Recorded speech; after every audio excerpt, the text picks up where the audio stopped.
قطر سے سعودی عرب عمرہ زائرین کا ایک ہوائی جہاز 30,000 فٹ کی بلندی پر پرواز کر رہا تھا۔ اچانک پائلٹ نے اعلان کیا کہ جہاز کا انجن فیل ہو چکا ہے اور 10 منٹ بعد جہاز کریش کر جائے گا، لہٰذا آپ سب سے گزارش ہے کہ کلمہ پڑھ لیجیے۔ یہ سن کر تمام مسافروں میں ہلبلی مچ گئی۔ ایئر ہوسٹس نے بلیک باکس اٹھایا اور جہاز کے مسافروں سے کہا، اس کالے ڈبے کو آگ نہیں لگتی۔ اگر آپ نے فیملی ممبران کو کوئی ہدایت جاری کرنی ہے تو لکھ کر اس ڈبے میں ڈال لیں۔ ہر مسافر نے فیملی کے نام اپنا آخری پیغام لکھا، مگر حیرت انگیز طور پر ایک نوجوان جہاز کے واش روم کی طرف بھاگا۔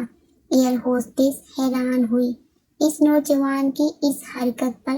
کافی دیر بعد جب وہ واپس نہ آیا تو ایئر ہوسٹس نے جھانک کر دیکھا تو حیران ہوئی، کیونکہ السلام علیکم ورحمۃ اللہ وبرکاتہ۔ جہاز 30,000 فٹ کی بلندی پر پرواز کر رہا تھا۔ پرسکون اور آرام دہ فلائٹ اپنے سفر پر روانہ تھی۔ بزنس کلاس کا با اخلاق سٹاف موجود تھا۔ ہر طرف خاموشی تھی۔ پہلے تو خوب گہما گہمی تھی۔ لوگ ایک دوسرے سے باتیں کر رہے تھے، اپنے حالات بیان کر رہے تھے۔ پھر جب رات کا اندھیرا چھانے لگا تو مدھم روشنی میں ہر کوئی سونے کے لیے اپنی سیٹوں کو ایڈجسٹ کرتا رہا۔ قطر کے رہائشی عبداللہ کی آنکھوں میں بھی نیند کی غنودگی تھی۔ وہ سونے کی تیاری کر رہا تھا۔ جہاز کو ایک زبردست جھٹکا سا لگا۔ لائٹس دوبارہ سے جل اٹھی اور ایمرجنسی سائرن کی آواز سے جہاز گونج اٹھا۔ سب مسافر ایک دوسرے سے دریافت کرنے لگے کہ آخر کیا ہوا ہے۔ سب ایئر ہوسٹس سے پوچھنے لگے کہ کیا ہوا، ہمیں آپ کچھ بتائیے۔ ایئر ہوسٹس نے کہا کہ میں کپتان سے رابطے میں ہوں، وہ بتائے گا کہ جہاز کے ساتھ کیا معاملہ پیش آیا۔ ایئر ہوسٹس نے جہاز کے پائلٹ سے رابطہ کیا۔ پائلٹ نے سب مسافروں کے سامنے اعلان کیا کہ جہاز کا انجن فیل ہو چکا ہے اور دوسرے انجن میں بھی کوئی خرابی معلوم ہوتی ہے۔ ہمارے اندازے کے مطابق 10 منٹ بعد کریش لینڈنگ کرے گا۔ آپ سے گزارش ہے کہ دعا کر لیجیے۔ یہ سن کر مسافروں کی سانسیں اوپر کی اوپر اور نیچے کے نیچے رہ گئیں۔ انہیں کسی بات کا ہوش تک نہیں تھا۔ کسی کو بھی موت سے پہلے مر جانے کی عکس بندی کرنی ہو تو یہ بہترین موقع تھا۔ فرد جذبات میں آگے والی سیٹ کے بزنس مین غصے سے آگ بگولا ہوا اور چیخ کر کہنے لگا کہ کیا مطلب، کیسی بکواس کر رہے ہو، یہ کیا کہہ رہے ہو کہ جہاز کریش کر جائے گا؟ کیا تم لوگ جانتے نہیں کہ میں کون ہوں؟ میرے اتنے سارے بزنس ہیں۔ ایئر ہوسٹس نے اس کی بات کاٹتے ہوئے کہا کہ جناب، چیخنے چلانے سے کچھ حاصل نہیں ہوگا۔ تھوڑی ہی دیر میں ہم سب میتوں میں بدل جائیں گے۔ میں آپ لوگوں کے لیے ایک آخری کام کر سکتی ہوں جو میرے بس میں ہے، اس کے علاوہ میں بھی کچھ نہیں کر سکتی۔ تم لوگوں کی طرح بے بس ہوں، تھوڑی دیر کے مہمان ہوں اور بے بس ہوں۔ ایئر ہوسٹس کچھ سوچتے ہوئے اندر داخل ہوئی اور ایک چھوٹا سا کالا ڈبہ لے کر آئیں۔ تمام مسافر اسے بڑے غور سے دیکھ رہے تھے کہ آخر یہ ڈبہ ہے کیا؟ یہ ایئر ہوسٹس کیا کرنے جا رہی ہے؟ تو ایئر ہوسٹس نے کہا کہ یہ ڈبہ، جس کو بلیک باکس کہا جاتا ہے، یہ ایک خاص صحت کا ڈبہ ہے، مگر دھماکے میں اس پر کوئی اثر نہیں ہوتا۔ اگر آپ سب لوگ اپنی فیملی ممبر، بزنس پارٹنر یا پھر بینکرز کو کوئی آخری ہدایت جاری کرنا چاہتے ہیں یا ان کے نام کوئی خاص پیغام دینا چاہتے ہیں یا کوئی آخری خواہش ہے تو ایک کاغذ پر لکھ کر ڈبے میں ڈال دیں۔ ملبے میں سے جب یہ بلیک باکس نکلے گا، آپ کے گھر والوں اور رشتہ داروں تک آپ کا آخری پیغام پہنچ جائے گا۔ جو خواہش آپ کے دل میں ہے شاید وہ آپ اس میں لکھ سکیں۔ یہ کہہ کر ایئر ہوسٹس نے تمام مسافروں کو ایک ایک کاغذ اور قلم تھما دیے۔ ہر کوئی اپنی فیملی کو آخری خط لکھ رہا تھا۔ ایک بوڑھے مسافر نے لکھنا شروع کیا کہ میرے بیٹے مجھے معاف کر دینا، میں ساری زندگی تجھے بزنس کے طریقے پڑھاتا رہا، اس دنیا میں کیسے تیزی سے آگے بڑھنا ہے، ترقی کرنا ہے، میں تجھے سارے طریقے بتاتا رہا، مگر افسوس کہ کبھی نماز ادا کرنے کی تلقین نہیں کی، قرآن مجید کی ایک سورت بھی پڑھنا نہ سکھائی تاکہ تو میری قبر پر فاتحہ ہی پڑھ لے، بیٹے مجھے معاف کر دینا، میں تمہارا اچھا باپ ثابت نہ ہو سکا۔ ایک شوہر نے اپنی بیوی کے نام لکھا کہ مجھے معاف کر دینا کہ میں تمہارے حقوق ادا نہ کر پایا، چھوٹی چھوٹی باتوں پر تجھے مارنا شروع کرتا تھا، بلا وجہ غصہ کرتا اور تم تھی کہ دن رات میری خدمت میں لگی رہتی، اگر تم مجھے معاف نہیں کرو گی تو میرا اللہ بھی مجھے معاف نہیں کرے گا، کاش کہ میں تمہارے سامنے ہی اپنے تمام گناہوں کی معافی مانگ سکتا، مگر ایسا نہ ہو سکا، قسمت نے مجھے یہ موقع نہ دیا، میرے بچوں کی ٹھیک سے تربیت کرنا، انہیں اپنی طرح ایک اچھا انسان بنانا، انہیں ان کے باپ کی طرح نہ بنانا جو اپنی بیوی سے انصاف نہ کر پایا۔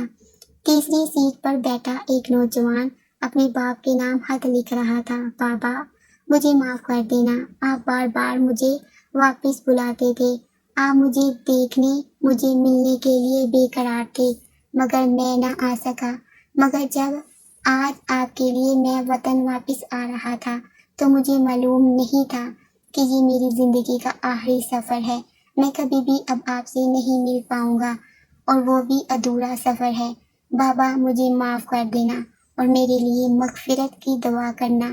سب لوگ خط لکھنے میں مصروف تھے، وہ خط لکھنے میں جلدی کر رہے تھے، ان کے ہاتھ کانپ رہے تھے، ان سے کچھ بھی لکھا نہیں جا رہا تھا، انہیں معلوم تھا کہ ان کے پاس وقت بہت کم ہے، یہ فلائٹ قطر سے سعودی عرب عمرہ زائرین کو لے کر جا رہی تھی، انہی مسافروں میں ایک مسافر جس کا نام عبداللہ تھا، وہ اپنی سیٹ سے اٹھا اور واش روم کی طرف بھاگنا شروع کیا، ایئر ہوسٹس اس نوجوان پر حیران تھی، دل میں سوچنے لگی کہ اس کے پاس بہت کم وقت ہے، ہم سب کے پاس بہت کم وقت ہے، وقت اتنا نہیں کہ ہم کچھ اور کر سکیں، مگر اس مختصر وقت میں واش روم کی طرف بھاگ رہا ہے، گھڑی کی سوئی تیزی کے ساتھ چل رہی تھی، جب کافی دیر تک عبداللہ واش روم سے باہر نہ آیا تو ایئر ہوسٹس نے واش روم میں جھانک کر دیکھا، وہ اندر زاروں قطار رو رہا تھا، وہ کسی کے سامنے رونا نہیں چاہتا تھا،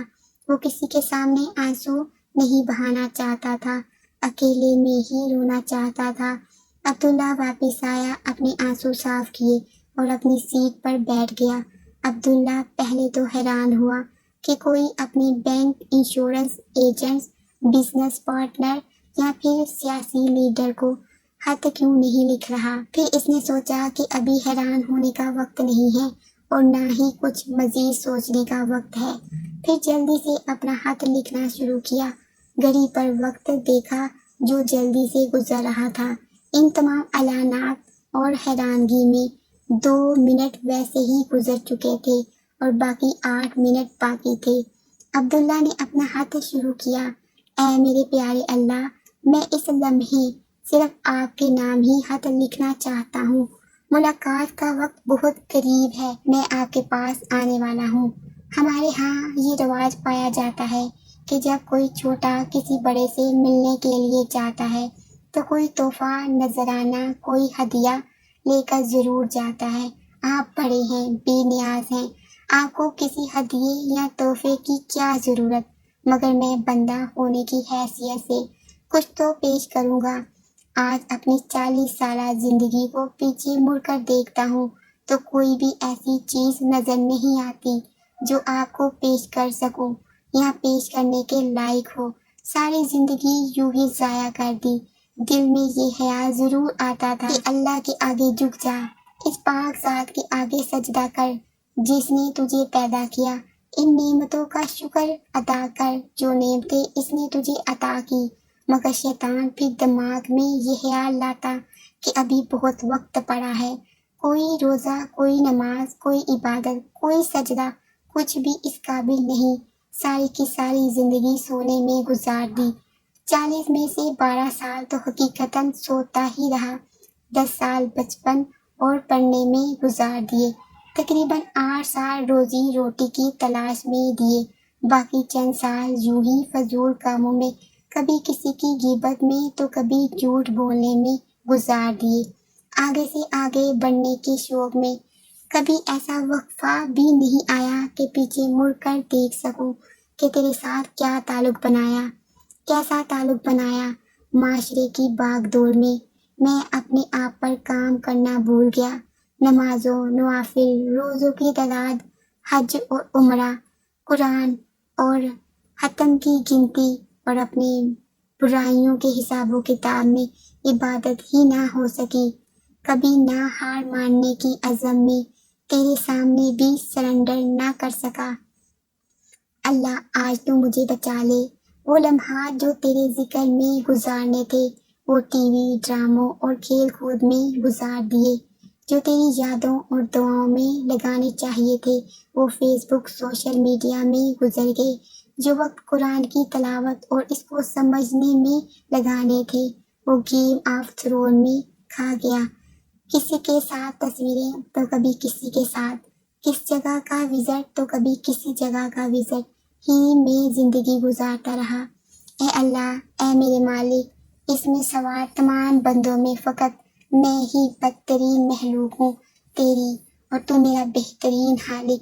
اگر یہ آفت کوئی عذاب ہے تو مجھے 100% یقین ہے کہ یہ آفت میری وجہ سے آئی ہے۔ آج یہ سارے تیرے حضور عبادتیں لے کر آ رہے ہیں۔ میرے پاس سوائے ندامتوں کے اور کچھ نہیں۔ میرا دامن خالی ہے، اس میں کچھ بھی نہیں ہے۔ میں آج اپنے تمام جرائم کا اقرار کرتا ہوں۔ میں نے بہت بڑا شرک کیا۔ میں نے اپنی ذات کو بندگی اور تیرے بیچ لا کر رکھ دیا۔ میری انا میرے تمام کارنامے شرک نہیں تو اور کیا ہے۔ نام تیرا لیتا رہا اور محبتیں کسی اور سے، نماز تیری، نظر کہیں اور، خیال تیرا، فون کہیں اور سامنے تو لیکن چیٹ کسی اور سے۔ یا اللہ، میں نے ملاوٹ کی، میں نے تیرے عشق میں ملاوٹ کی، میں نے ذخیرہ اندوزی کی۔ مہینوں تک اناج میرے پاس سٹور رہتا، وہ پڑا رہتا، اور باہر لوگ بھوک سے مر رہے تھے۔ میں یہ بات جانتا تھا، مگر کبھی اس کی طرف نہ سوچا اور نہ ہی متوجہ ہوا۔ حالانکہ زندگی کا مقصد تو دوسروں کے کام ہی آنا ہے، اور ہمارے رزق میں تو ان غریبوں اور مسکینوں کا حصہ رکھا تھا۔ لیکن افسوس کہ میں ان کے کام نہ آیا۔ میں نے رشوت بھی لی اور رشوت بھی دی۔ رشوت اس لیے لی جاتی ہے کہ جو کام کرنے آئے ہو، جس کے لیے کرانے آئے ہو، اسے دھوکہ دے کر کسی اور کا کام کر دو۔ یہ میری تنہا رشوت ہی تھی جو دنیا دیتی رہی کہ تیرا کام نہ کروں۔ جس مقصد کے لیے بھیجا گیا وہ نہ کیا، باقی سب کچھ کیا۔ میں نے غرور کیا۔ میری سوشل ذات اور انا کے بت، میڈیا پر ہزاروں فالورز ہیں۔ میں نے جھوٹ بولا اپنے آپ سے کہ سب اچھا ہے، لگے رہو، سب ٹھیک جا رہا ہے۔ میں نے بیچ پر آنکھیں بند کر لی اور روز آئینہ دیکھتا، اپنے آپ سے نظریں چراتا۔ اے اللہ، میں تو مرنے سے پہلے ہی مر گیا۔ اے اللہ، جہاز گرنے سے پہلے ہی جہاز گر گیا۔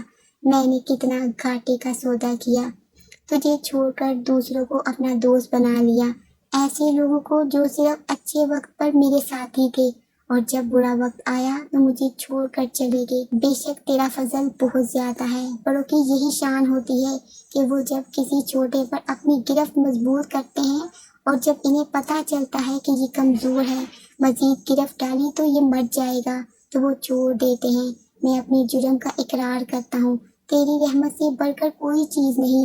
میرا کوئی عمل، میرا کوئی گناہ تجھ سے چھپا ہوا نہیں۔ یا اللہ، میں تیری نافرمانی کے سوا میں نے اور کچھ نہیں کیا۔ یا اللہ، تیری پہنچ سے میری کوئی دعا رد نہیں۔ اے سمیع البصیر، میری زندگی کا آخری منٹ بچا ہے۔ میں ایسا بے بس ہوں کہ کچھ کر بھی نہیں سکتا۔ اس بے بسی لاچاری کے صدقے مجھے تو بخش دے۔ میری پیاری ہم سفر، اب میں چلتا ہوں۔ میرے بچوں کا خیال رکھنا، انہیں اچھا عبداللہ بنانا، انہیں میرے جیسا نہ بنانا جو آج شرمندگی میں ڈوبا ہوا ہے۔ Sir, are you okay? Air hostess نے عبداللہ کو گہری نیند سے جگایا۔ وہ پسینے سے لت پت تھا، سر سے لے کر پاؤں تک ایسا لگ رہا تھا جیسے وہ نہایا ہو، سب کچھ نارمل تھا، مگر عبداللہ ایک خواب دیکھ رہا تھا۔ محترم ناظرین، آئیے ہم سب بھی آج اپنا آخری خط لکھتے ہیں کہ زندگی کا خط تاکہ درست کر سکیں، اور عبداللہ کی طرح ہمیں بھی ایک اچھا خواب، اس طرح کا خواب آ جائے تاکہ ہم بھی اپنے کیے پر شرمندہ ہو سکیں اور اپنے رب کے آگے جھک سکیں۔ اللہ تعالیٰ آپ کا حامی و ناصر ہو۔ جزاک اللہ۔